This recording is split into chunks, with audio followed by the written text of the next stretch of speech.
Hello, everybody. Welcome back to another episode of 5 Minute Gaming News, the show that may or may not be 5 minutes. Today in the news, it looks like everyone's favorite pocket monsters are becoming your favorite pocket non-fungible tokens. Last week, Pokemon Company International posted a job listing looking for someone with a variety of skills and connections within the Web3, metaverse, blockchain, and NFT technology space. The posting, shared on Twitter by PoriLeaks, specifically calls for a corporate development principle and requires a deeply connected network of investors and entrepreneurs, excellent business sense, deep knowledge and understanding of Web3, NFTs, and more. And of course, the best part, which I'm sure you'll all appreciate, it requires 12 years of experience.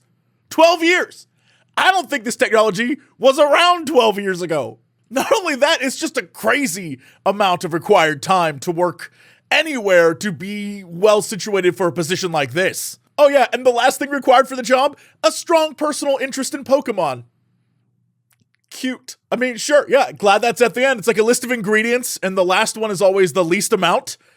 Same thing here, I guess. Look, I hate to be the bearer of bad blockchain news, but this really is sadly turning into a trend that, God, it makes it seem like it's inevitable, and I hate that. Along with Square Enix, Konami launched a recruitment drive in 2022 with a focus on Web3 development, and Ubisoft has also previously released NFTs on its own blockchain platform, Ubisoft Quartz.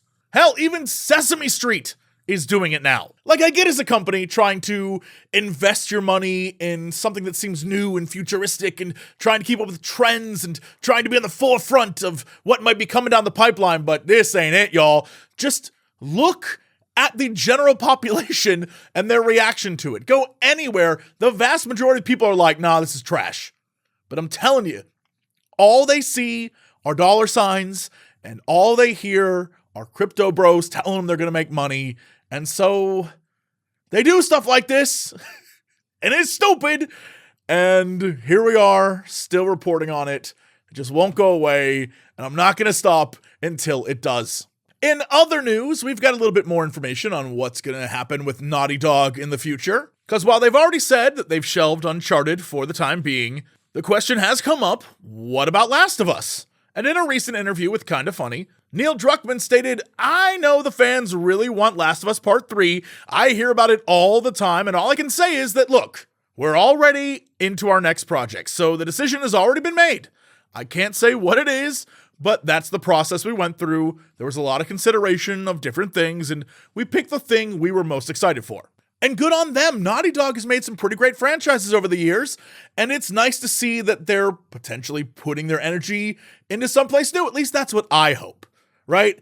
A Last of Us 3, okay, I guess there's a lot to consider at the end of 2 that may lead to a 3. Sure. Do we need it now? Maybe. With the series and all this stuff, people are more excited for it.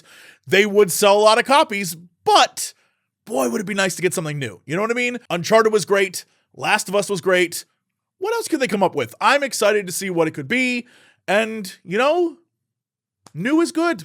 Speaking of new, we got to look at a game that I'm sure my boy Davis is very excited for.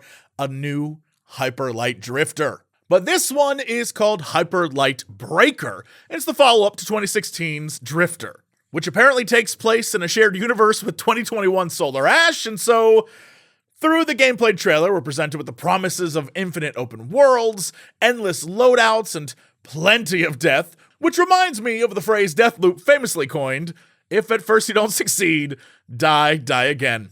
Honestly, just look at this. Breaker looks stunning, and I didn't expect anything less from indie studio Heart Machine. And as I'm sure you've all noticed, Breaker moves away from Drifter's 2D love letter to more 16-bit design and embraces this colorful 3D open world. But that's not the only major redesign the game has. According to Polygon, the game was originally imagined as a level-based roguelike comprised of large individual areas with their own procedurally generated layouts. Over the past year, however, Machine Heart adopted a Pangea shift approach to the game's level design, merging all of the stages of the game's setting into one seamless, procedurally generated open world. And the problem for me is when I hear that, I kind of want what it was before. And yeah, okay, it's fun to go a new direction. So we'll see if it all pays off this fall when the game hits early access. Anyway, that's it for 5 Minute Gaming News. Thanks so much, and I'll see you tomorrow.